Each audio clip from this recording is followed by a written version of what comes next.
This is True Voice Unfiltered, the podcast where raw truth meets real transformation. I'm your host, Daria Anne, ghostwriter, content strategist, and holistic health warrior. No, I'm not a doctor, nurse, nutritionist, or any kind of medical professional, and this show does not dispense medical advice. I'm just an informed patient sharing what I've learned on my own healing journey. I also interview accomplished authors, speakers, entrepreneurs, and functional medicine practitioners who are transforming lives. If you're ready to break free from the sick care system, reclaim your health, and transform your life, you're in the right place. Let's get unfiltered. Hi, everyone. This is Daria, host of True Voice Unfiltered, founder of True Voice Writing Services, and author of My Escape from the Sick Care System, a guide to overcoming PCOS, Hashimoto's, and autoimmune conditions with functional medicine. So why should you listen to me, and why did I write this book? That's what I wanted to dedicate episode 10 to. So this book is really the result of, I'm going to say, about 5 decades of my life, a health journey and an awakening that really started when I was 19 years old. And as I'm quick to point out, my own dad was a general and vascular surgeon. He was part of the conventional system, although it was very different when he was practicing because he had his own practice. We didn't have these enormous health systems running the show at the time.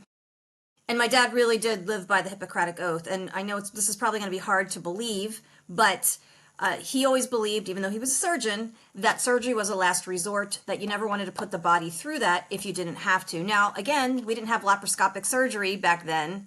He was practicing, he did his residency in the 60s, and then in the 70s, 80s, and probably like half of the 90s, a little more than half of the 90s, he was in private practice. And I would observe my dad with patients when I was at his office, and I was just always so proud of him because he treated everyone with respect.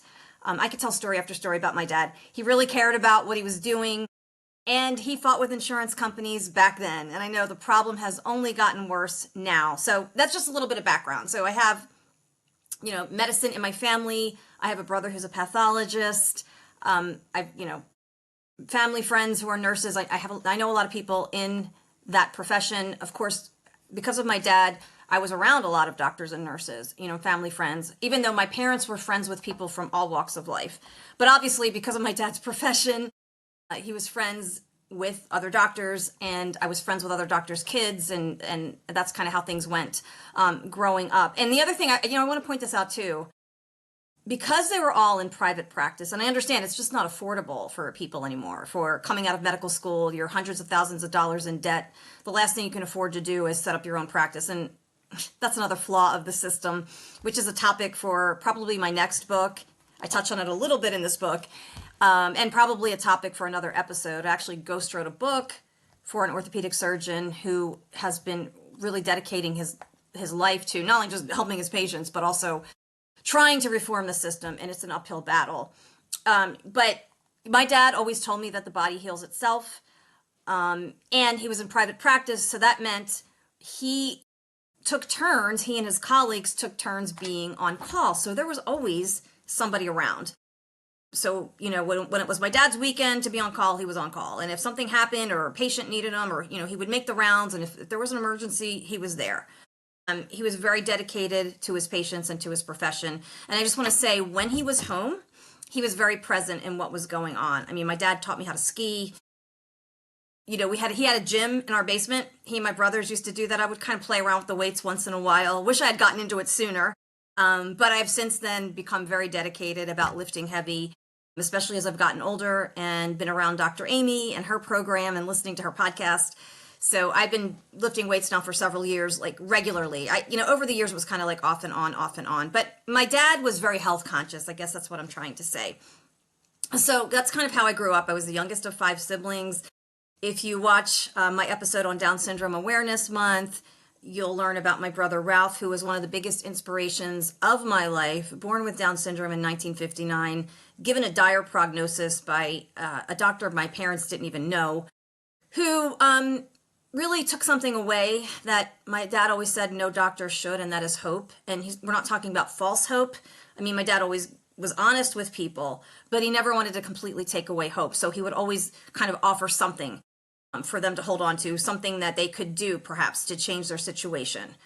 Explain the risks, of course, but he always said, you never take away people's hope. Well, this doctor, unknown pediatrician, took away my mother's hope and said, not just said, warned her that she should put Ralph in an institution because he would be like that tree outside of her window, would be unable to walk, talk, or do anything but stand there, and he would be a stigma on the family. And I believe he used the term mongoloid, which is a horrible term. I'm glad that people don't use that anymore. The correct term is Down syndrome. Anyway, my brother went on to have a very successful life that included an over 20-year career at a local hospital. He was an avid reader. He learned how to ballroom dance. He loved WWE. I mean, he was an inspiration to my siblings and I. He was always in the mix of what was going on. And even like the second generation, my nieces and nephews, all loved him and embraced him. So listen to that episode on Down Syndrome Awareness Month for more on Ralph. And probably in a future episode, I will be interviewing some of my siblings who would like to be on camera and do this about their experiences of Ralph. Because I could tell story after story. But that's like some of my background. And I'm very grateful every day to have grown up in a very close-knit family where, being home was like my haven. And I also grew up kind of a kid with a weight problem. And this does tie into my book here. I was never obese. I was never like an obese kid, but always just enough weight to be, to be picked on by the boys and the girls. The girls were just as mean as the boys, in some cases meaner. I did have my group of friends though. Like I'm not, it wasn't all bad. But when you're a sensitive soul like me, and at that age, when you're too immature to really handle it, it bothers you. And there were kids that thought that I was some kind of spoiled brat because my father was a doctor, which was kind of a joke. I mean, my dad did very well and he provided well for us, but he became from very humble means. He went to medical school at a time where it was really possible to pay for it, right? By working, like he had several part-time jobs. I think part of it was the GI Bill because he did serve in the Army. But back then, like the costs were much lower. And so it was possible that you could pay for your tuition. And he worked his way through school. So that's what I'm trying to say. And as he moved on in his career, he moved my family, and I wasn't born at the time, out of West Philly where they were living. And he was a resident at Misericordia into Springfield, Delaware County, Pennsylvania, and then eventually to Marple Township, which is where I grew up mostly because we moved there when I was 6. Yes, we had a lovely home, but my mother cooked. My mom, we all had to do chores. And honestly, if I hadn't grown up in a big, beautiful house with a fenced-in backyard and eventually a pool, because my dad, I loved to swim growing up, and I hated going to the swim club. Again, very embarrassed about having extra weight. Eventually, when I was 12, we did get one. So yes, we were well off, but we certainly were not the stereotype that people put on us. My mom we didn't have servants and housekeepers and all of that, and I would never have wanted any of that stuff. But my point here is, if I had the same parents and grew up in a row home, I would still thank God every day for the parents I had, the siblings I had, the extended family, and just all the memories. I mean, when I think back and thank God and write down my gratitude every day, that's always at the top of the list. Thank you for my upbringing, especially when I see some of the things online and what some of these poor kids go through, and just people who just come from abusive or neglectful situations where they were made to feel, like they were a burden or they were less than human. I didn't have any of that. Not to say everything was perfect, but it was all like normal stuff, but had a great upbringing. That's kind of my background. Oh, and when I was young, I always told my dad, my mom, whenever anybody would ask me, what are you going to be when you grow up? I'm going to be a writer. I'm going to be a journalist. I'm going to be a novelist. It was like always a combination of it was one of those answers, sometimes a combination. And when I was a little kid, I was pretty feisty, I have to say. And I had 3 older brothers and an older sister. And my brothers just used to crack up because I used to like boss them around, even at a young age. And my oldest brother was 9 years older, and Paul is 3 years older, and Ralph was like 7 years older. And they used to just get the biggest kick out of it. So they started calling me Mother, and then they shortened that to M-O-T-H, and then that got hard to say, so somehow it morphed into Muzz, which they still call me to this day. And I was like a very feisty little kid, and I didn't take anything from anybody. I didn't take any gruff from anyone. I especially didn't take it if anyone would stare at my brother Ralph or make fun of him. And sometimes kids did, sometimes adults did. As I said in the previous episode on Down Syndrome Awareness Month, didn't happen very often. 99% of people were awesome. But on those occasions when it did happen, I would actually fight people. Like I remember one time we were at the Springfield, we belonged to the Springfield Swim Club. Probably, probably when I was like 4 and 5, like before we moved to the house I grew up in, we were standing in line. I think Ralph and I were standing in line for the snack bar.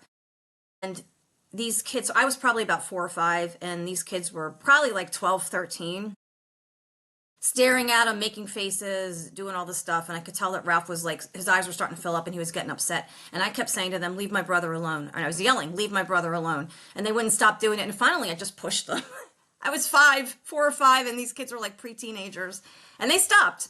But I was always very, very protective of him and just wouldn't tolerate that kind of stuff. So I've become very sensitive. And I think because of Ralph, I've been very aware of how I treat people. Not that I'm perfect. I'm not perfect by any stretch.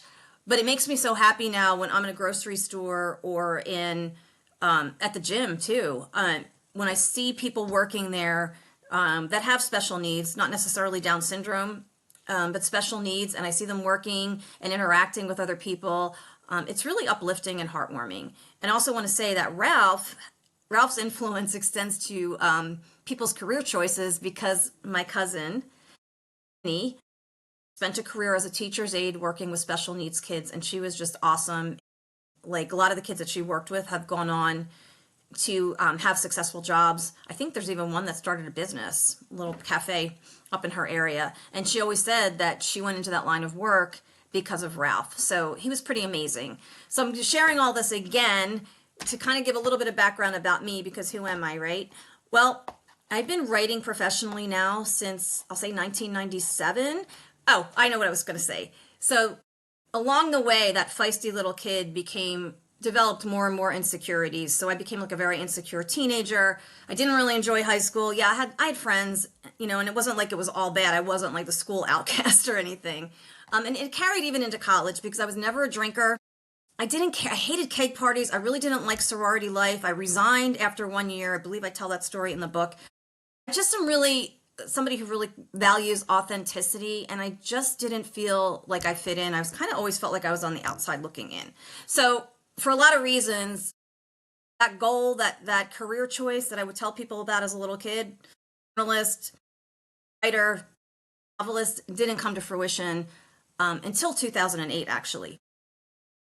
Because of Ralph, I did get my first byline in a local it was called the Happy Times Monthly. It was a local feel-good newspaper that featured stories of real people who had overcome tremendous obstacles in their lives. And prior to writing the article about Ralph and sending it into the Happy Times Monthly, because it was a paper I would find like I think Publix and Whole Foods and different places. It was a free newspaper that they would always have out on display.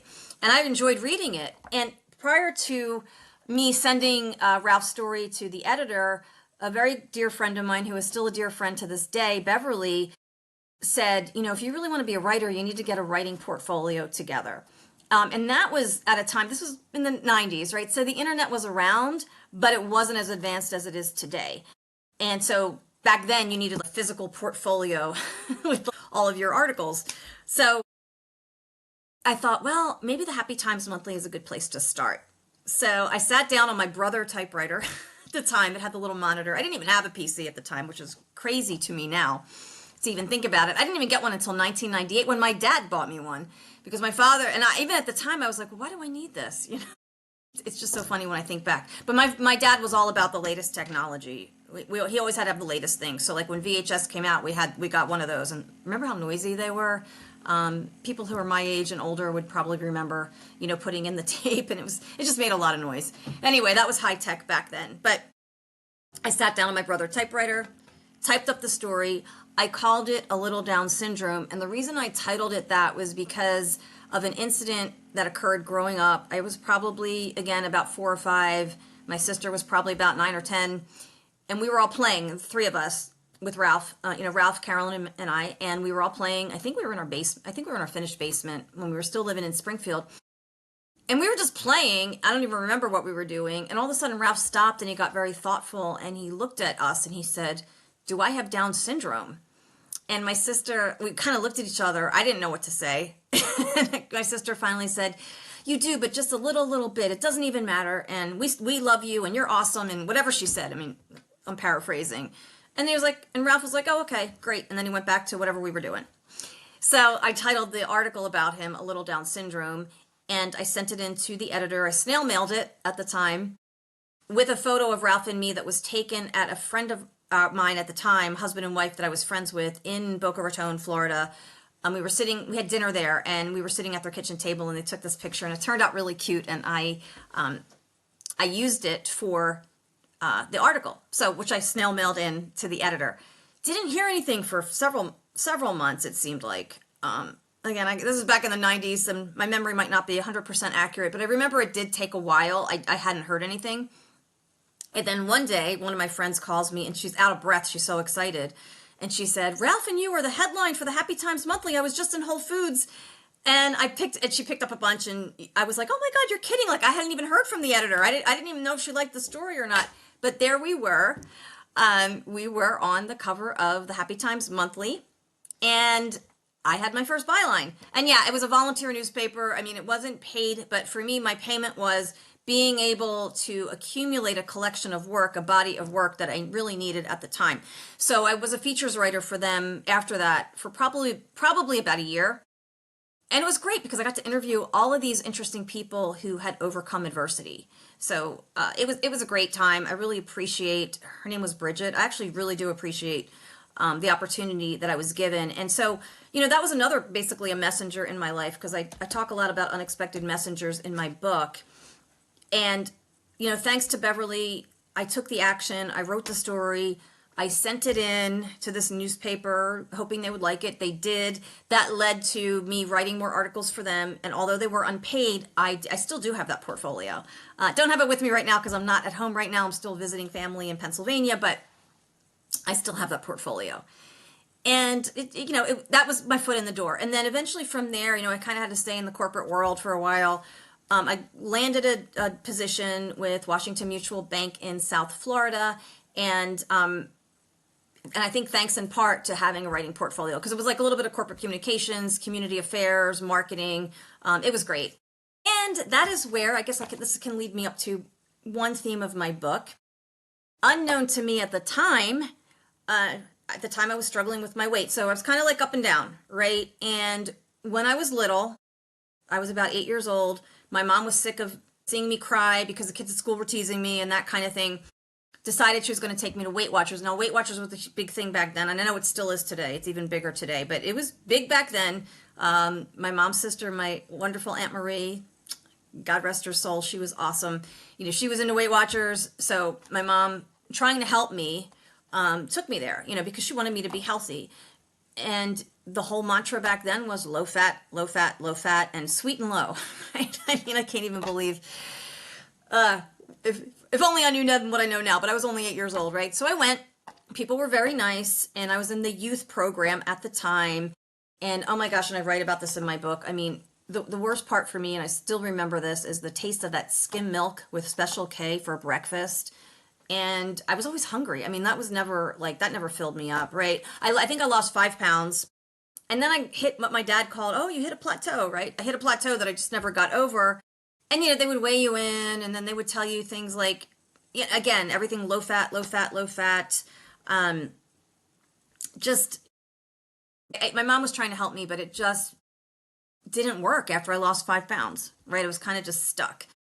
So things were kind of like up and down from that point. Then we get to, I had lost weight, and then I think I never was anorexic at all, but I mean, I went through a phase where I just wasn't eating at all, and then the weight came off. And of course, that just does nothing but destroy your metabolism. I was still growing at the time. So the weight was just a constant struggle, up and down, probably 10, 15 pounds, up and down the scale. Again, I was never like obese. I wasn't like 300 pounds or even 200 pounds, but it was just enough to be chubby, enough to be teased, enough to not have dates in high school, things like that, enough to make me self-conscious and very insecure. So the high school years were tough, even though I did know a lot of nice people. Okay, because anybody watching this that I went to high school with, not everybody was like that, I know. I just think it's a really difficult time of life for a lot of people for different reasons. But again, the 70s, 80s, even into the 90s, right? Susan Powter, fat makes you fat, and all this kind of stuff, right?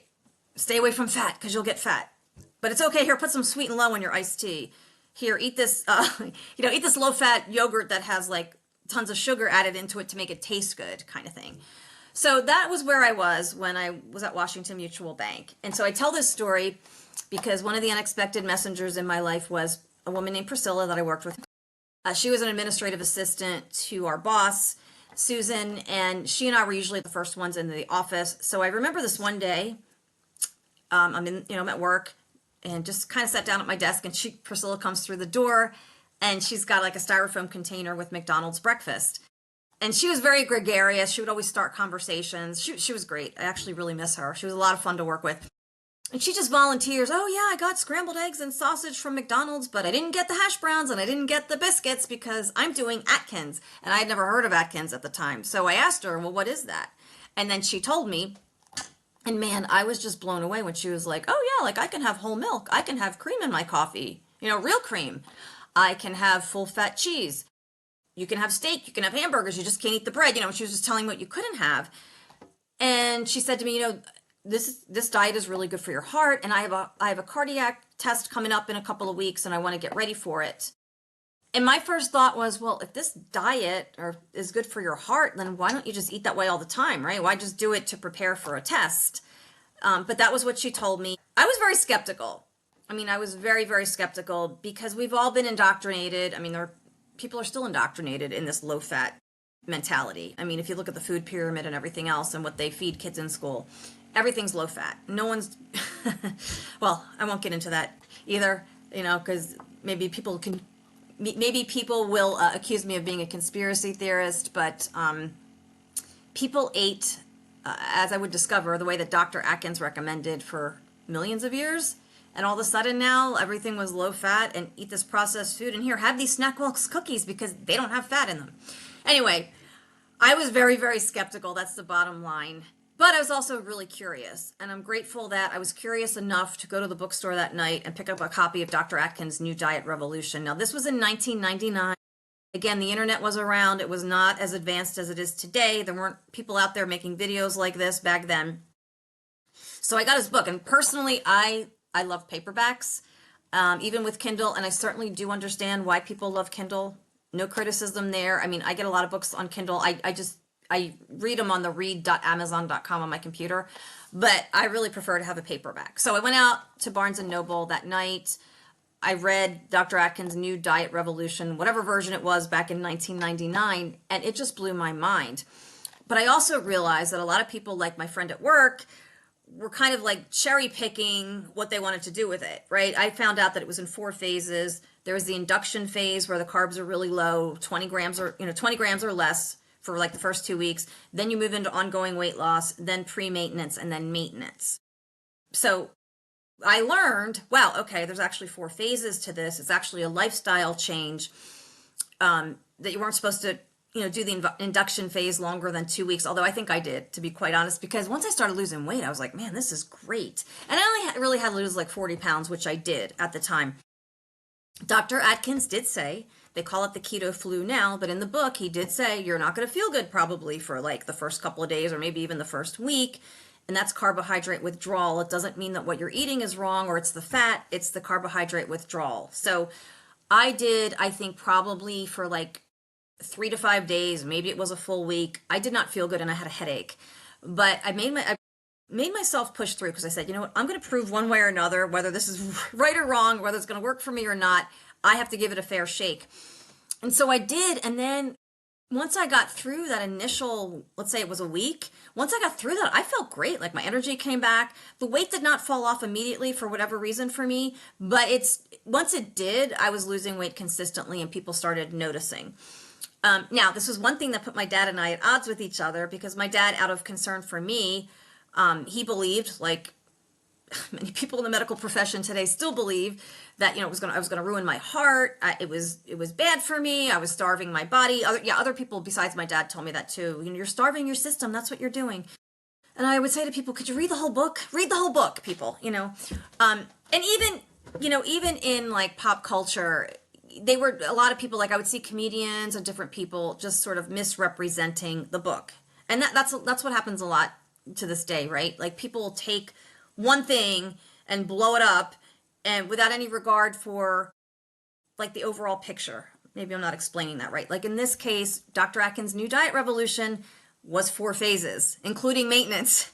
Now, at the time, I will say it was a little bit tricky doing the maintenance because the internet wasn't as advanced as it is now, as I've said before. So we didn't have Facebook groups or even people like Vinnie Tortorich, No Sugar, No Grain, who is one of my regular listens.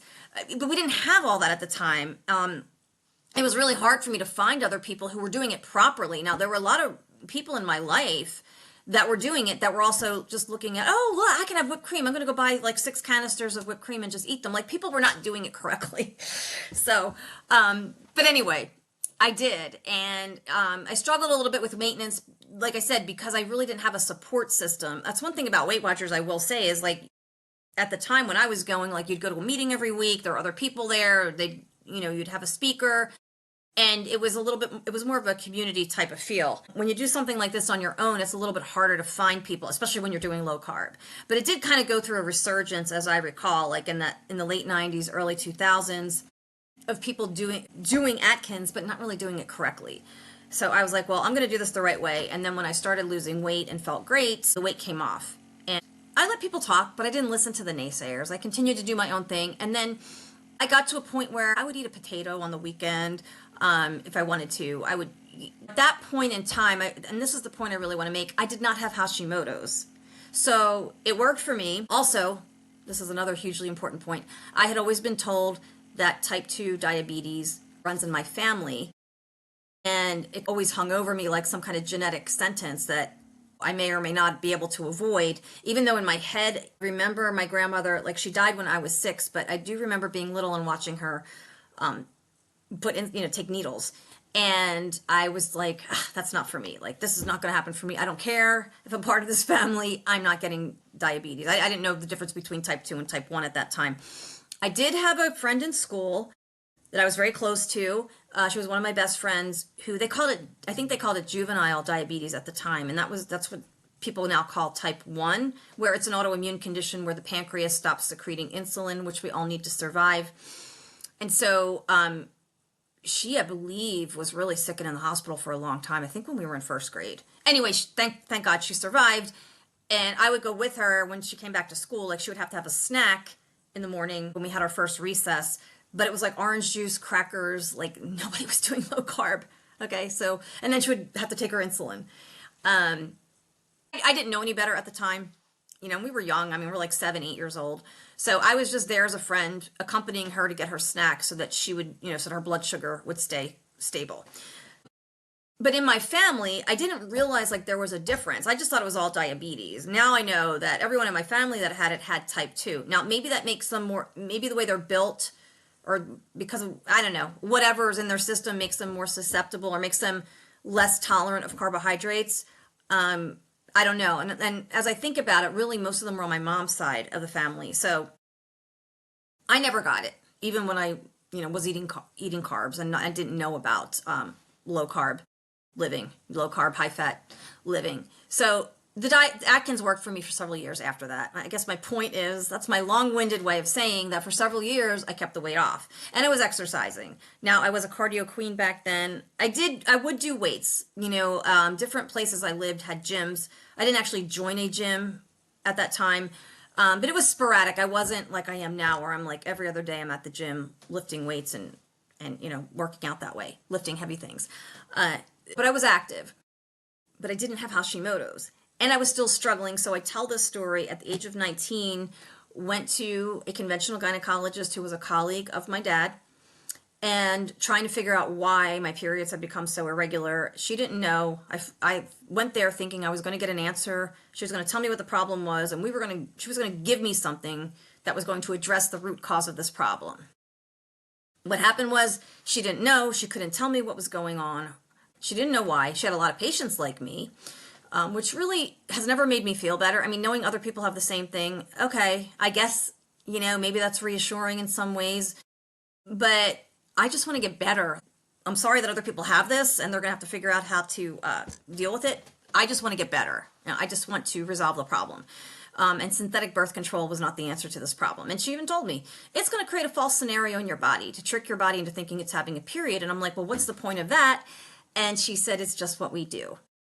So that's an issue with training, and that's an issue with the system. Although I will say, I do admire doctors who look for answers and maybe look for other resources and educate themselves. Not everyone does. And again, I know right now the way that the system's a mess, with insurance dictating 7-minute visits, and they're on the computer, and it's a mess. And that's a topic for another show. But at the time, this woman had no answers for me, and it was very frustrating. And it led to me living the definition of insanity, basically, because I went from gynecologist to gynecologist, all on my insurance plan, right? And getting the same answers. And here, just take these birth control pills. And I didn't want to. I didn't like synthetic hormones even at that time. I don't know, there's always something innate in me that always gravitated towards holistic solutions for things. Maybe it was because my dad hated iced tea mix and lemonade mix. One time I remember somebody came to our house, I guess, to use the pool one summer day, brought a can of Lipton iced tea mix, and my father freaked out. He was like, I don't want these, it's all chemicals. I don't want anybody drinking this, right? So maybe that's where it came from. I don't know, maybe subconsciously I absorbed that. But when she said synthetic hormones, I'm like, why do I want to take synthetic hormones? And really, why didn't this woman know about natural bioidentical progesterone at the time? I would have taken that. I didn't find out about that. See, this was in 1996. I didn't find out about natural progesterone cream until 2002, and it wasn't from a doctor. It was from a businesswoman.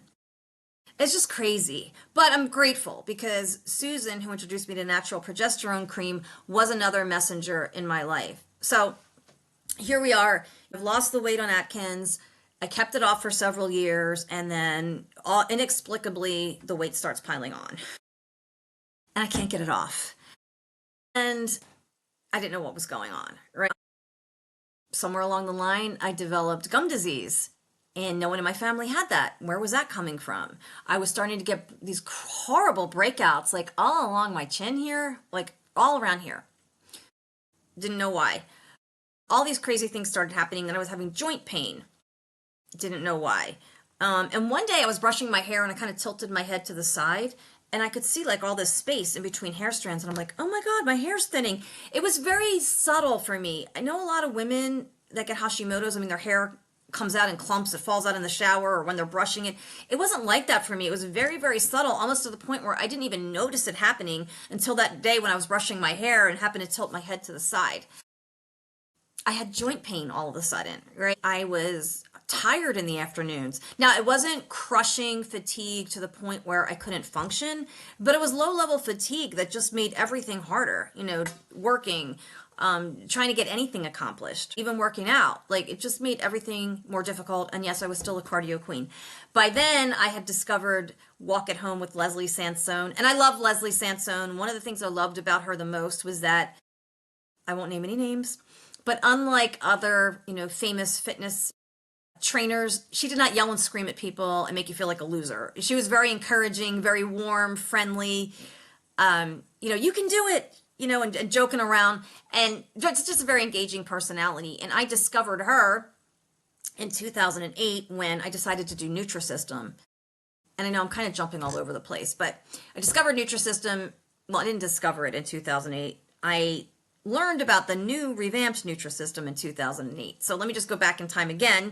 The first version of Nutrisystem, long before Marie Osmond was promoting them, I wanted to go there. I found out about it. I was in high school. I was 15, and Ralph at the time was having a weight issue also. And I asked my mom, well, why don't we try Nutrisystem? Maybe if Ralph and I go together, it'll work for us. And yes, at the time you had to buy their food, which is crazy when you think about it. Why weren't we just eating real food? Side note. And also, because their food was lacking potassium, we had to take potassium. It wasn't a pill. It was like you put it in water and it dissolved and it tasted disgusting. I used to have to hold my nose and just guzzle it down because it did not taste good. It's crazy when I think about it. So we did that for a while and it was working, and at least Ralph and I were doing it together, so it made it a little bit easier. But then at one point, Ralph was starting to have like severe pain in his stomach, his abdomen, I believe. Went into the hospital and they discovered that the potassium was not dissolving in his system, and it was like stuck in there. Like, I guess it wasn't dissolving completely. And anyway, that was the end of Nutrisystem at the time. So years later, they revamp and Marie Osmond starts promoting it. And I was in another corporate job at the time for another financial institution. I was a knowledge-based writer. And I thought, well, I'll try this. So even though this was after, I think I was blaming it on Atkins, even though it wasn't Atkins. It was Hashimoto's, but I didn't know that at the time. So I'm like, okay, I'm going to do Nutrisystem. And so I did that for a while. And the best thing that came out of it was discovering Leslie Sansone, although I didn't know at the time that doing extended cardio was not good for me because of the Hashimoto's that I didn't know I had. So, but I discovered Leslie Sansone. She did a special 2-mile walk that they included with my first shipment of food. Turned it on, was just immediately attracted to her as a trainer because she was so sweet and funny and encouraging. You just couldn't help but like her. At least that's how I feel. Very genuine person. And I was doing that and some weight training, but I was still in that mode where I thought aerobics was the best thing for me. And everybody I knew was a runner or they were doing aerobics, and that was the thing. And that had started in the 80s too. My sister and I used to go to Elaine Powers and the aerobics classes. And, and I think I mentioned it in my book. There was this one class I loved, this one teacher down the street from Villanova, where I went to college. And she used to play the song Push It to the Limit. And I think it was from Scarface and some other great songs. Oh, Baby, I'm a Star by Prince. And we would just be going to town, and nothing would change though. Looking back, it didn't change my body. And years later, here I am doing Nutrisystem Part 2 or Nutrisystem 2.0. Now I'm doing Leslie Sansone at home. And yeah, I felt good mentally, after I was done these workouts, but I think I just felt good because I thought I was doing something good for myself, but my body wasn't changing. So anyway, yeah, so struggling with these symptoms of gaining weight, no matter what I did, including Nutrisystem 2.0. I finally gave that up because I'm not going to waste the money if this isn't going to work. Kept doing aerobics though. So, talk about the definition of insanity. I'm still doing things that are not working because I think this is what I'm supposed to do. And eventually, it got to the point, at least with my gums, it got to the point where they were really red and inflamed. So badly. I ended up having, now they call it a deep cleaning, and I understand why. They used to be called a root planing and scaling. Absolutely the worst experience of my life, the worst experience of my life. This did not run in my family. Nobody had gum disease, right? And here's another, I now see a biological dentist. But as a side note, the dentist I saw at the time in the conventional system never sat me down and said, you have gum disease and here's what we can do about it. They just sent me out with a pamphlet that said, you have gum disease. And that was actually the second time something like that happened to me. Years prior, when I had to come home for a while, I was living in Florida, had to come home. I was having these crushing headaches, terrible anxiety, panic attacks, the whole thing. That's another story I tell in my book. Went to see the family doctor at the time, who happens to be a good friend of the family. And again, it is maybe a criticism of him. He's a wonderful person, but, he examines me. Oh, there's nothing, nothing physically wrong with you. And here's a prescription for a nerve pill and hands me, it was called Buspar at the time.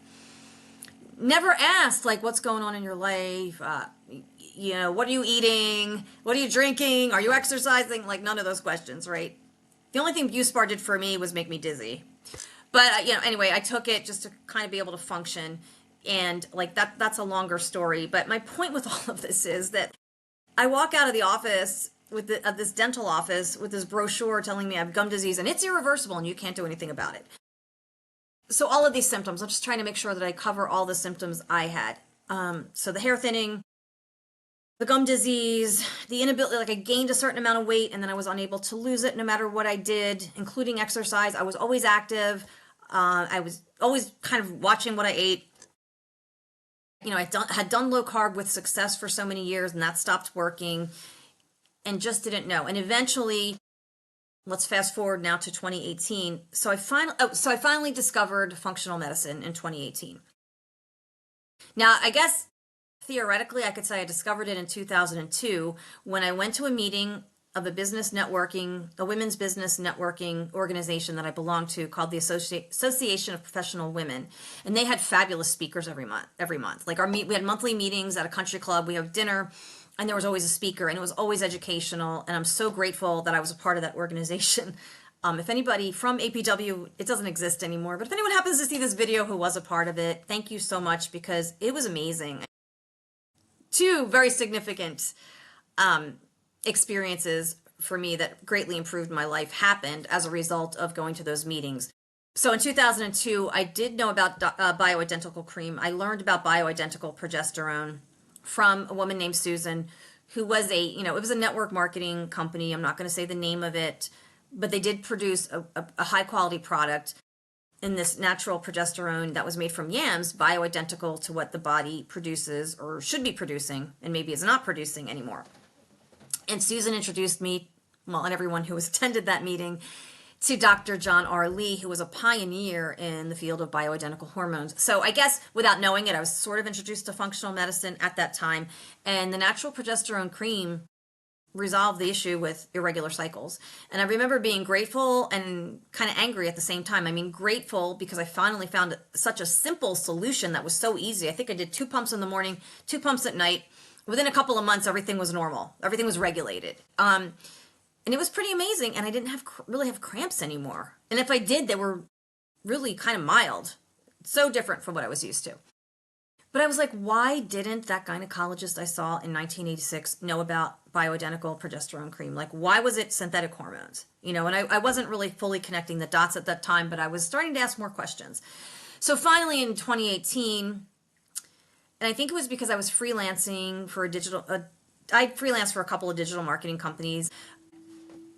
And had a client who had permission to rewrite Dr. Lee's, it was a little download, just a book that talked about bioidentical hormones. And I was thrilled. I was excited to write this because I knew about natural progesterone cream. I was still taking it at the time and I thought it was awesome. And I rewrote this we call them lead magnets. They're like in exchange for an email. It's a marketing tool. In exchange for someone's email, you get this valuable piece of information. And this was, I don't remember how many pages it was. It might have been 10, but it was a download that people could read about bioidentical hormones. So I thought, wow, this doctor knows me because through this company that I'm working for, this small agency, he'll treat me right. I'm going to go to him. This is leading into why it's not just functional medicine that I'm recommending, but I'm also recommending that you find the right practitioner. So just like in conventional medicine, just like with plumbers, just with electricians, we have good and bad and everything. I wrote this book partly to introduce people to functional medicine who don't know that it exists, but also to explain, based on my own experience, what you should look for in a functional medicine practitioner. So now, by that point, one of the partners in this digital marketing agency had left to become his operations manager. Okay, and I'm not going to name names here. That's not what this is about. Again, I'm just trying to make a larger point.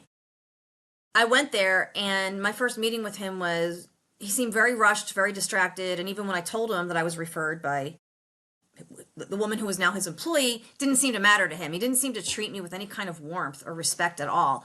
But I got to give him credit because he did order the right lab work. So I went back after the labs came in and I got a diagnosis, Hashimoto's thyroiditis. So he got that right. He also measured, because he measured the antibodies. I got to give him credit for that. He measured free T4, free T3, reverse T3, all the tests that we're supposed to have. And I do have a guide to labs in my book at the end. So this is not just a memoir, it's also a guidebook. Again, based on my own experience. And I just recommend that everybody does their homework. This guy put me, it was the right diagnosis, and he put me on, told me to stay away from gluten. Okay, which, let me just say, if you are low carb and eating real food, you're naturally gluten free. Back when I was doing Dr. Atkins, right, when I started that in 1999, all of these Atkins bars and all this stuff did not exist. There were no frozen pizzas, Atkins frozen pizzas. I know it's become a big industry now, and it's not just Atkins. In all fairness, there's all kinds of products on the market, the keto cereal. I remember years later on the internet when I discovered all these podcasts, I'm like, oh, what's keto? And I'm like, oh, it's Dr. Atkins. We're calling it keto now. I knew the word ketosis from reading his book and from being in ketosis. But, back then when I was doing it, I was eating real food, and I still eat real food now. I mean, I'm not 100% perfect by any stretch, but I eat real food. It was just interesting to me to think, well, I'm like, oh, gluten-free is easy. I'll just go back to doing what I did when I was, when I first was introduced to Dr. Atkins. Easy enough. Just ask for things without the bread. I mean, I was doing this back in 1999. And even recently, I was at a Phillies game this summer, and my sister and her friend wanted cheesesteaks. And so when I got in line, to pay for the order, I just said to the woman, can I get this without the bread? And she's like, oh yeah, no roll. And she just rang it up. I mean, it's very easy. And even, I have to say though, even back in 1999, it was not difficult for me to ask a restaurant to give me a hamburger without the bread. Like, if anything, they should be happy because they're not, it's, they're not wasting inventory, right? So anyway, I don't know why I went off on that tangent. I guess I just wanted to say that if you're eating real food and you're low carb, it's easy to be gluten-free because real food doesn't have gluten. And yeah, I could probably go to Europe and eat the bread there and not have a problem, and that's a topic for another day. So he told me to be gluten-free, this doctor now, coming back to like 2018, because gluten is a thyroid mimicker. When you eat gluten, it kind of stimulates those antibodies. They think it's your thyroid, they attack the gluten, and then they attack your thyroid. And that was one thing we wanted to avoid. Okay, fine. And he put me on Armour Thyroid from a compounding pharmacy. And I'm the kind of person that I take things as prescribed. I don't abuse, it's not like I'm on a lot of medication, but I don't abuse prescriptions when I'm on them, right? So I was taking it as prescribed. There were a lot of other things going on in my life that I won't get into here on a personal level. Everything was fine, right? And then I had a thyroid storm in September of 2018, although I didn't know what it was. And that's I'll get into detail on that maybe on a different episode. I do talk about it in my book. It led to an 8-day uninsured hospital stay, which is going to be the topic of my second book, because that really opened my eyes to just what a scam insurance and the hospital system is, why everything is so expensive. But I will get into that in a second book, in my second book. But I have to say I got wonderful care. The doctors and the nurses' aides were all fantastic. I cannot say a thing about the people that actually do the hard work, right? They were wonderful. The hospitalist, I didn't even know that was a term, right? Hospitalist. This didn't exist, again, when my dad was practicing, but she was a young doctor working in the hospital, taking care of patients. And I kept spiking fever. So it wasn't just the thyroid storm. Like once they took me off of the Armour Thyroid, my heart rate came way down. I mean, it was like 180 at one point. It was very scary.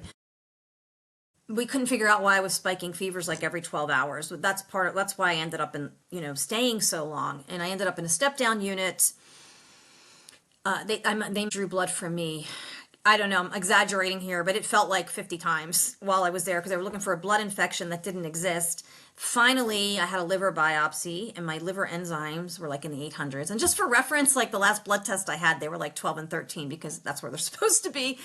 So it was crazy, and finally they determined, the infectious disease doctor determined that a virus, I don't know if it was shingles, but one of those dormant viruses had gotten loose and attacked my liver. And I don't know, I'm not a medical person. I have no idea if maybe just because my whole body was out of whack, if that's why it happened, but it happened together simultaneously.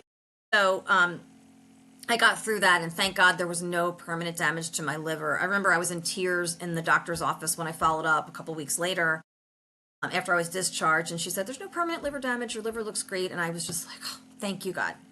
And my liver's great today, and I was never an alcohol drinker, as I mentioned. So I think that was part of it. I don't know, but my enzymes are perfect now. But what was the point of all this, the whole story was that doctor, right now, I told my friend who worked for him what had happened. That doctor never once called me to say, gee, I'm sorry about what happened. Looking back, I mean, I know it wasn't his fault. I think maybe there was a mistake, and I can't even prove this now, but I think that maybe the compounding pharmacy made a mistake, and I was probably taking more of it than I realized.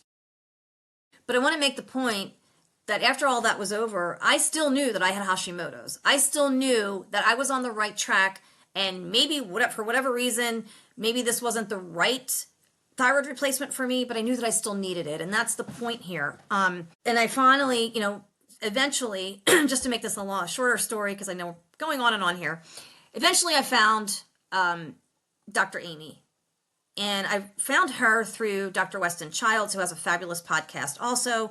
But he didn't take patients. I mean, he produces these high quality supplements, but he's not a doctor that takes patients. And I knew that I needed a doctor that takes, that would see me and would help me. Now, I had found someone local. By then I was living in Melbourne.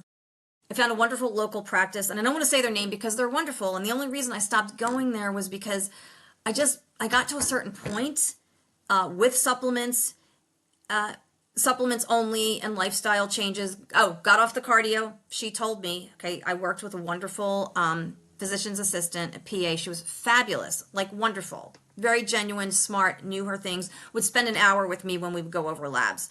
And she told me, your body's on a treadmill, no more cardio, lift weights, do yoga, do Pilates, and swim. So I do all of those things. And I had told her what had happened to me. And I have to say that having a thyroid storm was probably the most terrifying experience of my life, probably second only to, spiking fevers every 12 hours, because that was pretty terrifying too. And being told that my liver enzymes were in the 800s. But I was terrified, and I told her this whole story, and I said, is there any way that we can get me to optimization with just supplements? And she was willing to do that. And I understand, I probably put the fear of God into her, and she was probably afraid at that point to even prescribe T3 or any kind of natural desiccated thyroid. So I did get better. I mean, I made progress. My joint pain went away. I think my skin cleared up. I definitely was making progress, but I was still struggling with weight. I still wasn't optimized. My numbers were not changing. Like my T3 levels were still really low. I think of like 1.28 at one time. And just for reference, functional medicine wants your T3 levels to be at like 3.2 or higher, right? So I was way off. I knew that I still had to find the right practitioner for me. And one morning I woke up. This was after I visited my parents for the summer. It was after Ralph had passed away, before my dog Rosie passed away. 2021 was a tough year for me. But anyway, this was probably like the fall of 2021. I'm back home in Melbourne, and I woke up one morning with the thought, go online and look up thyroid specialists. And that's how I found Dr. Weston Childs and his podcast.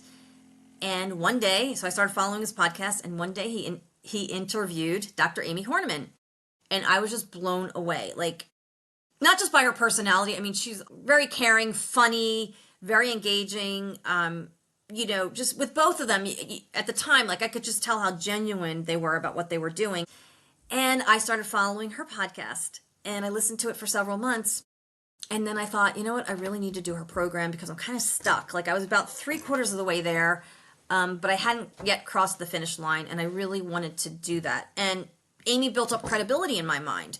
By listening to her podcast, I was getting information for free that I was putting into practice in my own life that was actually helping me. It was actually useful information. And I thought, wow, if I can get this much value from a free podcast and free information, like how much more value can I get if I actually do her program?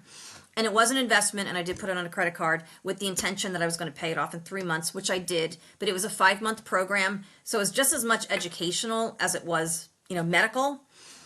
And eventually I did reach optimization, and I learned through this whole process though that, functional medicine is really, I would call it personalized medicine also, because two people can have the same problem, like someone else could have Hashimoto's and their solution could be vastly different than mine. Like their combination of supplements and prescriptions could be vastly different than mine. But anyway, I ended up on a combination of NP thyroid and liothyronine, which is T3, low-dose naltrexone. Now, I started low-dose naltrexone with the previous practice, the PA that I had been seeing, and I had no problem with that. I know that a lot of people can't take it. We titrated up with me. I went from like 1 to 4, got to 4 with no problem, and I'm still taking it today. And it actually does balance the immune system and helps bring down inflammation. Now, black cumin seed oil does the same thing, and I take both now. I take black cumin seed oil and low-dose naltrexone. So, so that's another point. I'm not against prescriptions. I mean, NP thyroid is a prescription. FDA is banning it now, and I think I'll dedicate a different show to that topic so that this doesn't get too long. But NP thyroid is a prescription. Liothyronine is a prescription. That's T3 only. NP thyroid is mostly T4, but some T3. I think it's like 80-20 is the ratio.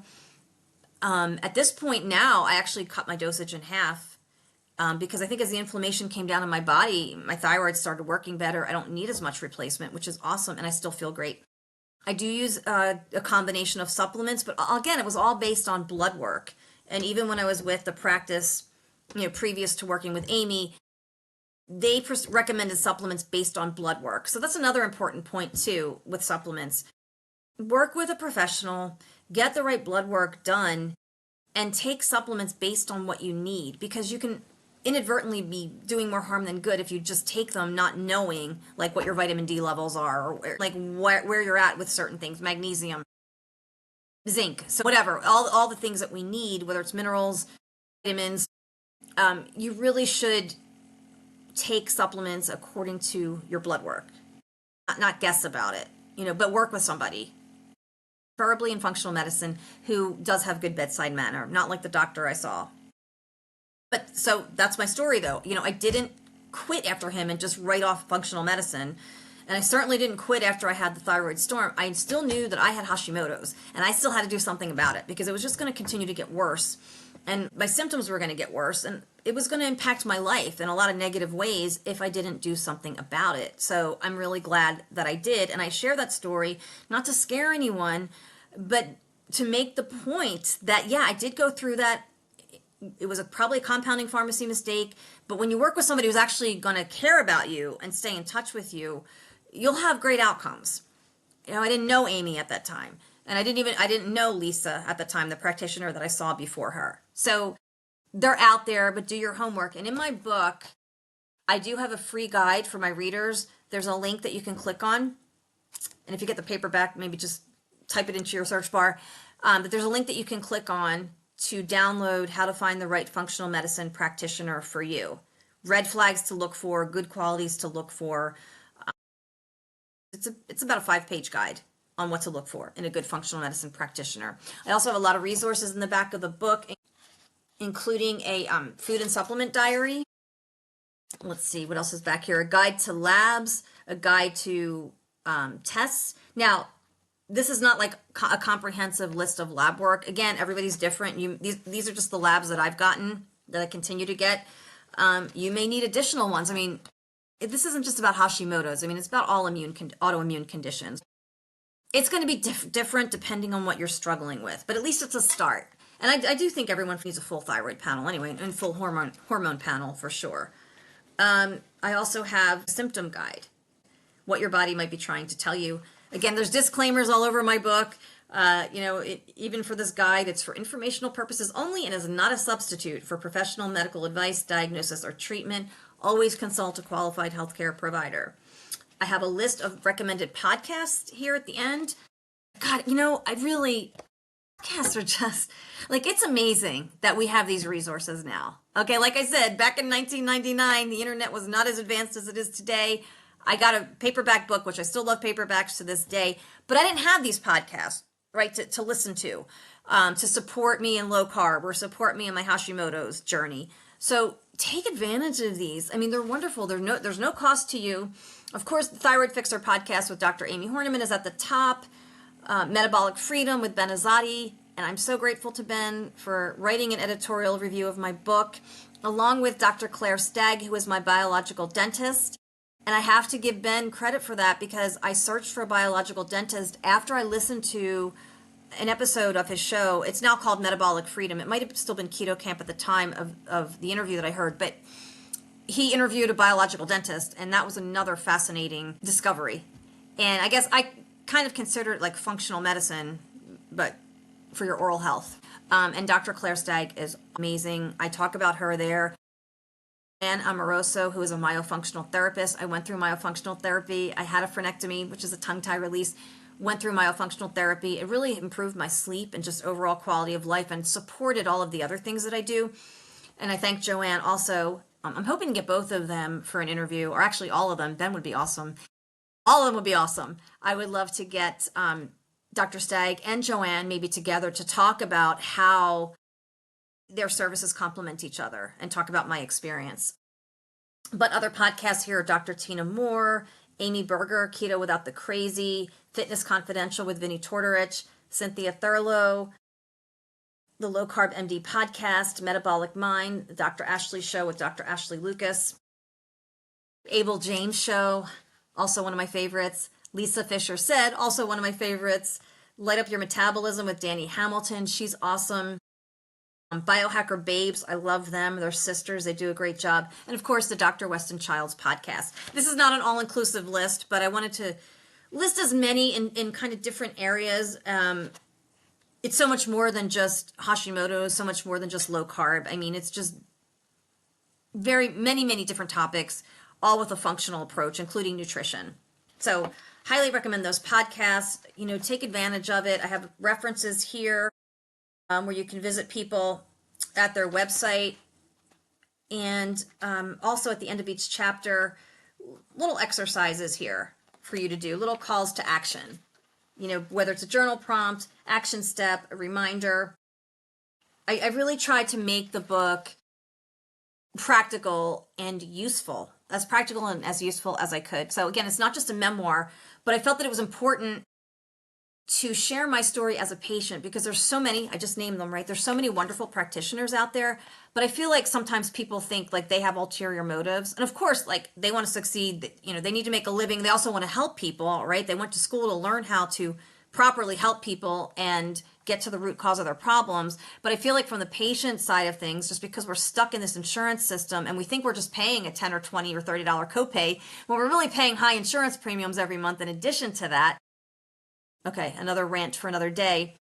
We tend to think that anyone who's outside of that box just wants to make money. So I felt it was really important to put my story into a book. This is the first in my health trilogy, which the second and third are going to really take on the systems. This was more personal about my journey, but I wanted to put myself out there as a patient who has had success with functional medicine to inspire other people and to show them that yes, when you work with the right practitioner, you will get to the root cause, you will feel better, and you will reclaim your life.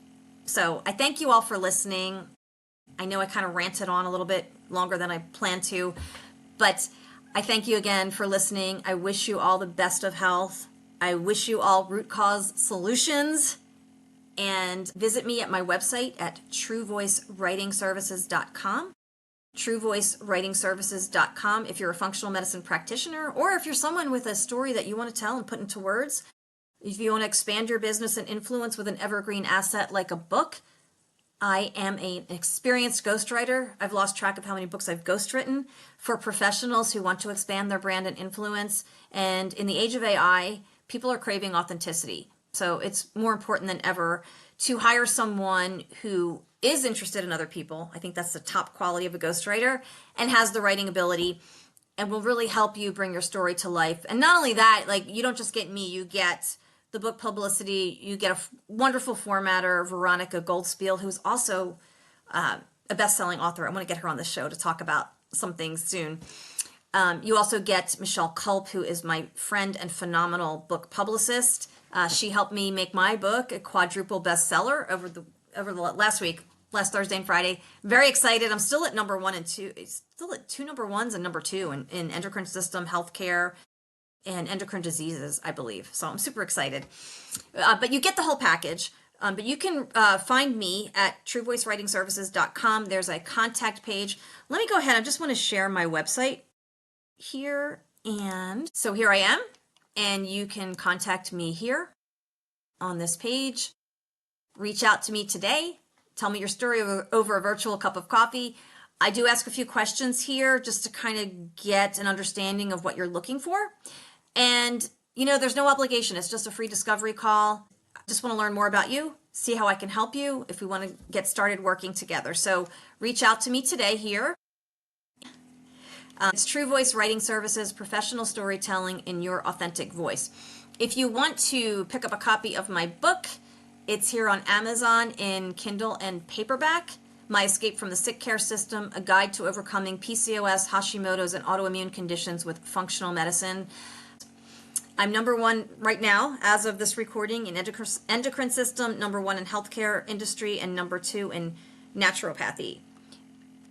So here's my book, My Escape from the Sick Care System, a guide to overcoming PCOS, Hashimoto's, and autoimmune conditions with functional medicine. It's on Amazon. As of this recording, I have 10 5-star reviews. I also have 3 editorial reviews, including one from Ben Azadi, who's the best-selling author of Metabolic Freedom. Dr. Claire Stagg, who is a fabulous functional biological dentist, and Joanne Amoroso, who's a fantastic myofunctional therapist. And she started out, Joanne, as a conventional dental hygienist, kind of discovered the functional side of things and moved into what she does now. And she's great. I love Joanne.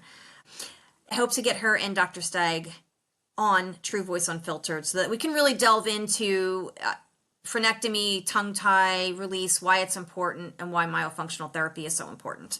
My bestseller rank as of right now I'm number 1 in endocrine system, number 1 in healthcare industry, number 2 in naturopathy, and these move around a lot. But anyway, please, purchase the book in Kindle and paperback. And I hope you enjoyed this episode, and reach out to me at truevoicewritingservices.com. Even if you're a patient, right? Maybe you don't want to write a book. Maybe you just want me to answer some questions about my experience. I really want to help as many people as I can. So feel free to reach out to me on that contact page there. I will get back to you. It'll come to my email. Happy to have a chat, kind of point you in the right direction. But if you do get my book, it's only 99 cents on Kindle.